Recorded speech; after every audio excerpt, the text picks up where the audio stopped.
Hello viewers, and a very warm welcome to another episode. Something a little bit different today, something I've been meaning to do for quite a while now. Over the past couple of years since I've started doing this YouTube channel, I bought a few magazines along the journey, and this is one of them here. This is something that I would have bought as a teenager back in the late 80s, as my interest in computers peaked around about 88, 89. This is one of a few magazines that were out at the time. This is Sinclair USER, issue number 77, August 1988. Like I said, there's a few people making magazines, producing magazines back then. I don't know what those were called actually, I can't remember off the top of my head. But doing a bit of research about this publication, this actually started out back in 1982 and it ran right through till 1993. Which I was quite surprised about actually. You wouldn't have thought a tape-based computer game system would still be running into the early 90s, when the Commodore Amiga and the Atari ST had a firm grip, and of course games consoles were starting to become quite popular, even though they were quite expensive. So I thought we'd do a quick flip through and just have a trip down memory lane, nostalgic look back at how things were in 1988 in a magazine. I was about 13 when this came out back then. It was £1.50, that was quite a lot of money to me back then. I never had pocket money as a kid. I had to go out and earn my money. Around then I had at least one paper round, and I think shortly after, I think 89, 90, I had two paper rounds on the go. And I think I got about £5 for each paper round. So £1.50 didn't go quite far. It was a lot of money, like I said. But one of the things that appealed to me about these magazines was the fact that you got a cover tape. Obviously that's missing here at the moment. I have got some cover tapes, but not one that matches this magazine, unfortunately. But obviously that appealed to me because I couldn't afford to buy games new back then, because they were like £8 or £9 around starting price from what I can remember. And then obviously went up a bit more than that. So this was a cheap way for me to get demos, and sometimes you'd get a full game. But I do remember at the time actually that sometimes, or a lot of the time in fact, they didn't work, which was quite disappointing. And you could, if I remember rightly, you could send them back and they'd send you a replacement. But with all that in mind, let's have a quick look at it, shall we? See what's inside. I've had a quick flick through already, and I must say it's not quite how I remember it actually. So obviously this is issue 80, number 77. Got a tape with it, like I said, is missing. Full price game, Astro Clone, Houston's Forgotten Masterpiece, and loads of Go Pokes, see page 8. And then some action demos, Virus, Motorbike Madness, and Barbarian 2 first look. Spectrum games are Go, Where Time Stood Still, Night Raider, Hot Shot, Fury, Winner Harrison Ford. A+3 double, and a +3. Oh yeah, you can win a Spectrum. There's a competition inside to win a Spectrum. Double Dragon, Hot Poop, R-Type, it's awesome. Okay, so let's have a look. So the first page got a big advert there from Ocean, advertising a game, Jungle Warfare, Sci-Fi Survival, and Academy Rivalry. Graphics look quite good actually, from what I can remember. That can't be the Spectrum, can it? It must be actually. 1987, yeah, it would have been. Because these magazines also covered arcade games as well. It didn't just cover the Spectrum games. Here's a quick splash page of the contents. Competitions, we've got 3. Win Harrison Ford. What's the best way of celebrating Where Time Stood Still? A game a bit like the Indiana films. Simple, you win the chance to look a bit like old Harrison himself. Fab gear worth loads of dosh. Sounds quite cringe-worthy, doesn't it? Win a +3, so we can win a +3 Spectrum. Empire Strikes Back competition. Mega Tape 6.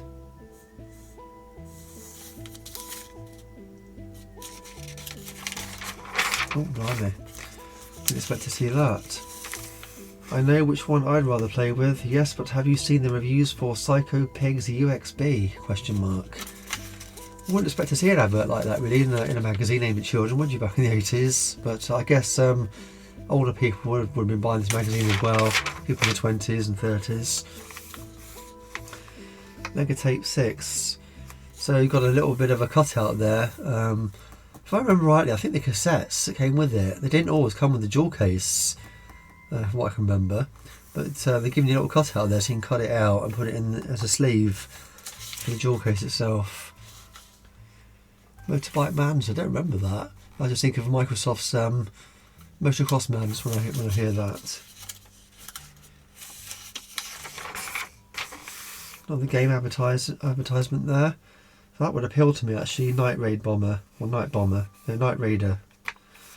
Strategy simulation action. I think I've got a game similar to that as an app on my mobile phone. It's in very good condition, this magazine, to say how old it is. T-Rex, so it looks like a Godzilla rip-off of a game. So they had quite an unusual scoring system back then. Graphics 98, playability 83, sound 70, lastability 89, overall 94.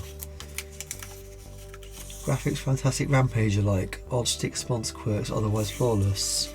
I don't remember that game actually, but to be honest with you, I don't remember a lot of games from this time period. It was such a long time ago for me now.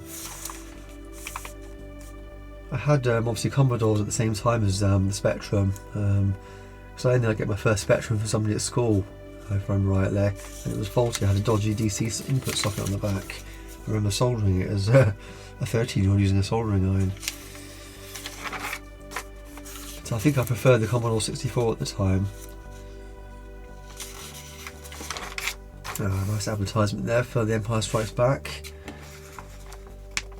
Oh, there's graphics. This must be for the arcade version, because it's got the arcade machine there. And here's that competition that we're going on about at the beginning. That does look cringe. You want to look a bit like Indiana Jones. Giant rampaging dinosaurs, rock slides, savage cannibals, deadly swarms of tentacle monsters. So you can win a leather flying jacket complete with insignia, a floppy jungle adventurous hat, a pair of Levi Chino jeans, a denim shirt and a big replica dinosaur gun and accessories. Total value of around £200. That was a lot of money back then. I wonder if anybody actually entered that competition. Well, this hasn't been cut out, so whoever owned this magazine first enter it. Advertisement there for a company called Castle Computers. Now, this magazine was obviously based in England. I don't think it made it out of the UK. If it did, let me know in the comments. Or what kind of magazines did you have in the rest of the world around this time period?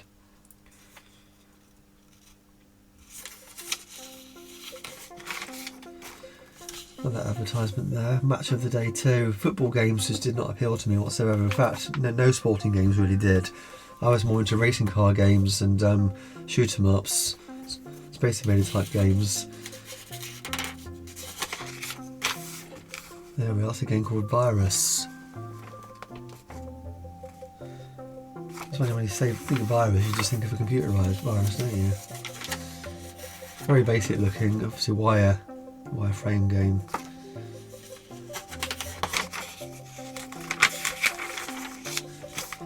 Another thing you wouldn't expect to see on a computer game for kids. That's almost pornographic, isn't it? Barbarian 2, The Dungeon of Drax. Check your local stockist for availability in case of difficulty. Available by mail order from Palace Software, the Old Forge, Caledonian Road, London. Or send a check or post order of £9.99.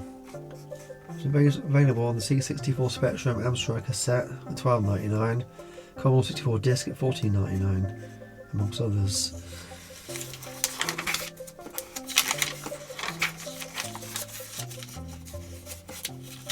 The Ultimate Spectrum Collection. 11 of the greatest masterpieces ever produced for the Spectrum. Do I remember any of those? Jetpack. I think I've got that actually. I've got that one here still now. No, there's nothing else there I really recognise. Is that?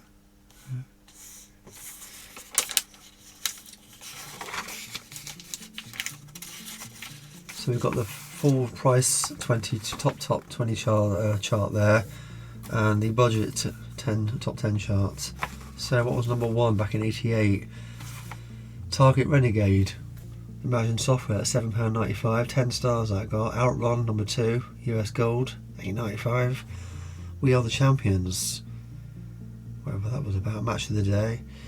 10 Great Games number 2, Kyria Warriors, Garfield 6-pack 3, Combat School, Konami's Arcade Collection, Buggy Boy, Nigel Mansell's Grand Prix, Platoon, 720 Degrees, Cybernoid, I think I've got that on something actually, might have that on the Commodore 64.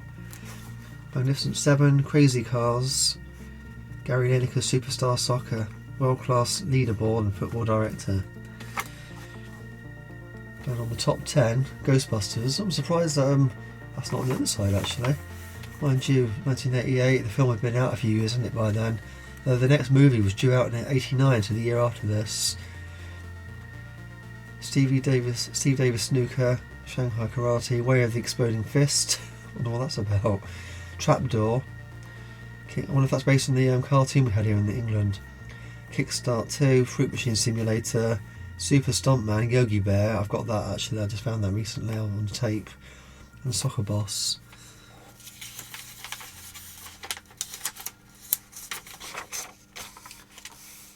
Five-a-side. Looks ever so basic, doesn't it? Obviously, we're sport now, we're games, aren't we? How things are now. And obviously, before this, 10 years before this, it was just writing on the screen. You really did have to use your imagination. I've got some games on the Commodore PET, and it's just all text-based. Software that's hard to beat. We've got the microdrive stuff for the cassette microdrive. The microdrives would have been for the Sinclairs, obviously. Strange little format, that. And here's the competition. It's not a dodgy concept album by Pink Floyd, Make a Nice Change GT. It's a completely fab competition with incentive. So it's very cringe with the way I used to write things. So as a kid you don't realise it. So you've got some questions there. Stop press and magic pen thing. For the questions, what year did the Yank bloke set foot on the moon? Do you mean Neil Armstrong? Jim, GT. What dairy product is the moon absolutely not made out of? Which of these is bigger than the moon? A Smartie, a really big spaceship with the Earth. Weird.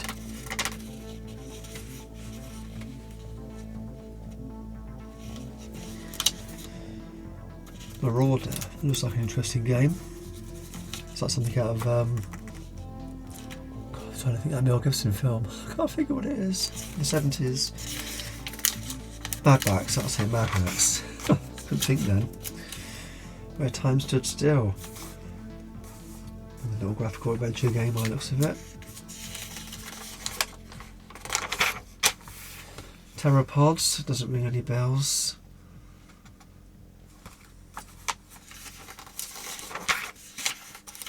Computers through the ages. Oh, that interests me because I'm into steampunk. So, and what we've got in the middle here? Oh, a poster. The Empire Strikes Back. Oh. Poster number 16, August. Lift staples carefully to remove poster.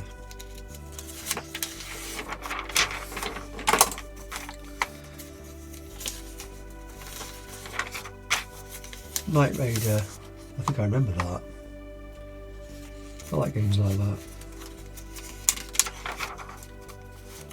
Terrapods.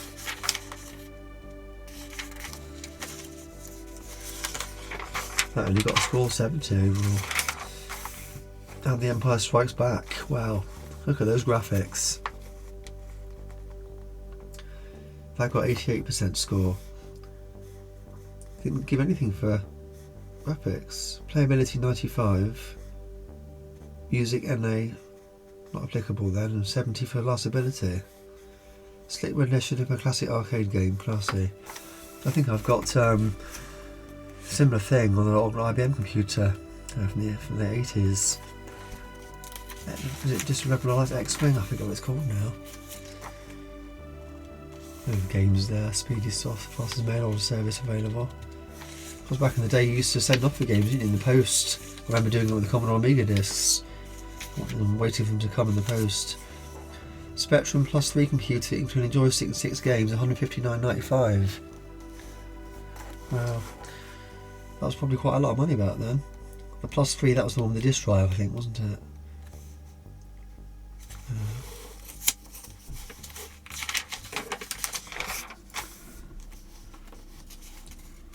There's like some code there of how they did the scenery, constructing it.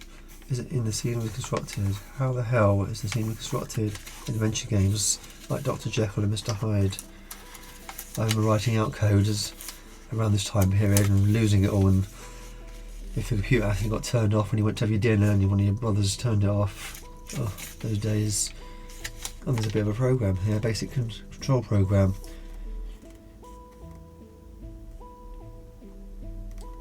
And finally, for those of you who were following Steve Marsden's explanation of inertial effects, here's the missing table from last month. It would be interesting to type that in actually, see what it does. Oh, I don't know if I've got the patience anymore.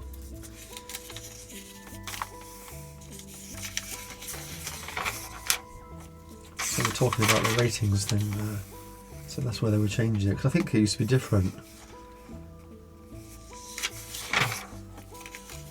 Double Dragon.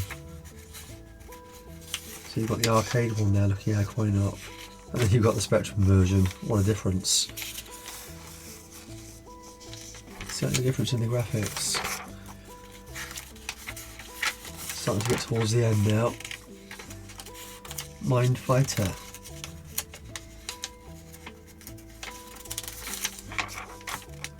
Sorceress.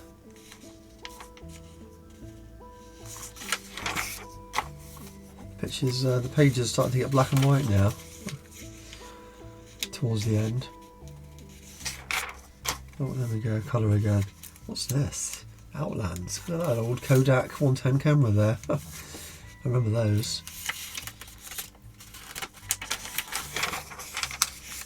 There's some advertisements here towards the end.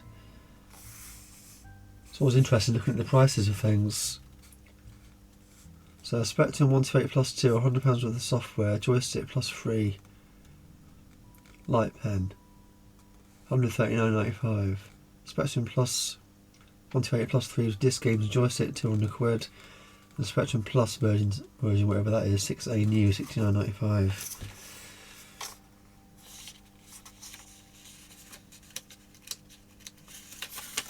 So I think this is someone, is this somebody selling? Oh no, it is a company. So I remember some magazines, it might have been later, where you could actually have private ads, some people actually selling the gear in the back of the magazine. Spares, repairs, Spectrum 48 power supply, £8.95. Monitors here. Ferguson MC09 TV monitor, £219. Philips colour monitor, £239. A Cheetah 125 plus joystick with £7.50. Quickshot 2 RAM Turbo, £18.95.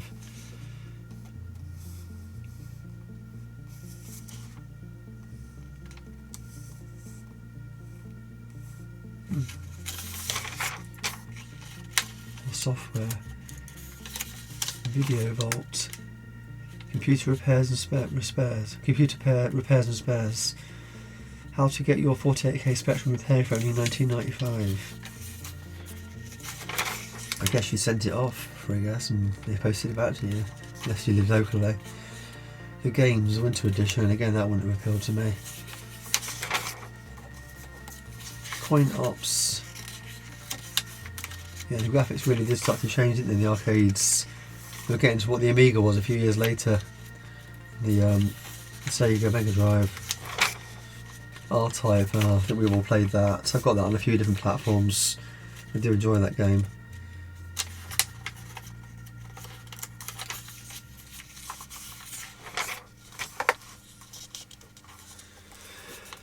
Road Blasters, that would appeal to me as well, I like things like that.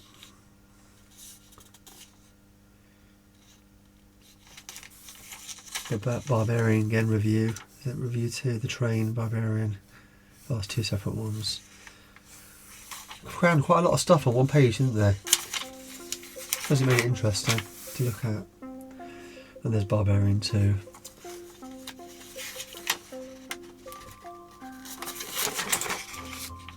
That it's getting in the way there. Oh wow, some prices. This is the interesting part. Well, like I said, seeing the price of things, and this is in colour, which is nice. And a robot arm there, look. 50 quid, that's not bad actually, mind you, that's now it's not bad, but then that would have been a lot of money. That probably would have been about 250, 300 back then. I think we all had one of those, didn't we? Light writer, 14.99. I've got a Trojan light pen actually for the Commodore Plus 4. I haven't tried that yet. 16k RAM back for the ZX81. Even then, in 1988, they were still selling bits for the ZX81. Only $5.99. Amazing. And you can get a mouse as well for the Spectrum. I didn't know that. 40 quid though. For the 48128 plus 2 and plus 3. Oh, it's illustrated. That'd be interesting to get hold of now actually. Wouldn't mind having a go with that. I'll have to look out for that. Electronic demagnetizer. Wow. Quick Shot Turbo. $17.99. Bit of a comic strip there.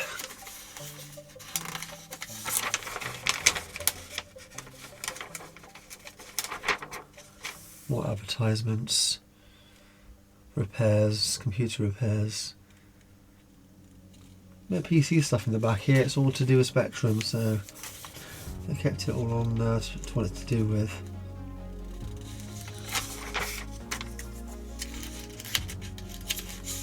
Lineage coupon. Reach an estimated readership of 250,000 per month, as little as £6.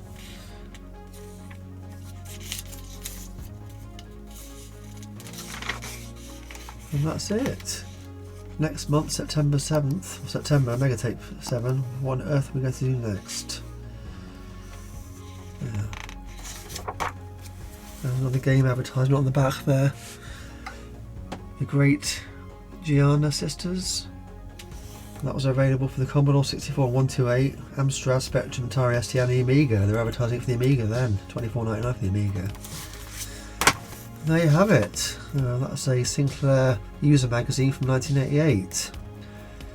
Well, I hope you enjoy watching that with me. It's always interesting taking a nostalgic trip down memory lane. As always, thanks for watching. Until next time, I'll be seeing you.